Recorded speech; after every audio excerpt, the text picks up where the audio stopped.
Okay, in this last section, what we're going to talk about is DNA sequencing and in one of the ways in which it's done. There's a few different ways, but this is one of the ways that we have to know for the IBO. So, as far as the Human Genome Project was going, what that was basically doing was sequencing the genome of the human, and it was trying to determine where the genes are and so forth.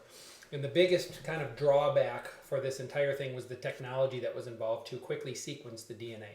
And the first method that was sequenced was done by Frederick Sanger. And what the method was called was the dideoxy chain termination method. And this was a way that you could figure out what order the nucleotides were on the strand of DNA that you were sequencing.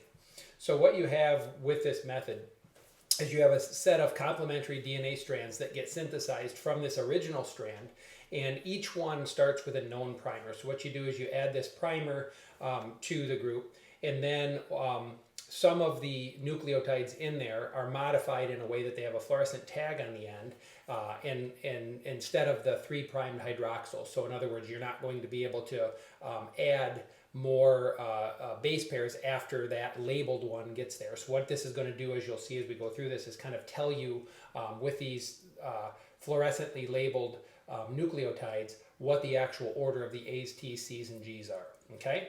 So the newly synthesized strand at each nucleotide position along that original sequence, you get these strands ending in a particular spot where that dideoxy nucleotide triphosphate, that's what the DDNTP stands for. When you get this thing, added in there, that's what's going to ultimately tell you which nucleotide you're adding in, because it's labeled with this fluorescent label, and that's going to show up in the method here that we're going to use.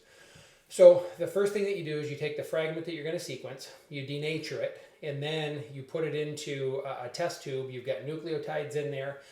You've got a primer that will add right at the base of the chain and begin adding the nucleotides with the help of the DNA polymerase that's also in there. And each one of those dideoxy nucleotide triphosphates is labeled with a fluorescent tag instead, again, of that 3' hydroxyl. So that's kind of what's going to terminate this when that gets added in instead of an actual nucleotide. So what happens is you get the synthesis of these new strands. It starts at that 3' primer, and it's going to continue until that fluorescently labeled nucleotide gets added in. Then it's going to stop. Again, it lacks that 3' hydroxyl, so when the fluorescently labeled one gets added in, it's going to stop. So if we start by adding one nucleotide and then one labeled one, it would stop. Then we could add perhaps two, and then at random a third one would get added in that's labeled. Then we would get another one that might add 3, and then it would have a label. And each time one of these labels here gets added, the elongation stops. So what you're going to get is a series of fragments eventually, by the time you get to the end, that all have a different length, and they're all going to be able to be moved through a polyacrylamide gel in the same fashion that we do with electrophoresis. And as it moves through the tube, the smaller ones are going to move through faster, the longer ones are going to move through slower, and as they're moving through, what you're going to be able to do is kind of read based on the fluorescent label there. You're going to be able to read what nucleotide gets added in, and you're going to be able to do it kind of one base pair at a time. Okay, so the color on that particular strand, the color through that fluorescent tube there, as it moves through the polyacrylamide gel through that tube, the fluorescent label that it gives it is already known. Like the A would be one color, the T would be another, C and G and so forth. They'd all be different colors, and whatever color shows up, that tells you which nucleotide that is. And then you can print this thing out on a spectrogram, and it'll tell you exactly what the label is. And there's a link down here at the bottom that you can follow, and that will tell you exactly how it works. And I'm going to skip over that for a second. So here, if you're looking, this is kind of what I was just describing to you. This is that original DNA strand right here. And then as the primer gets added and it begins to elongate, eventually you're going to have the label added and then it stops.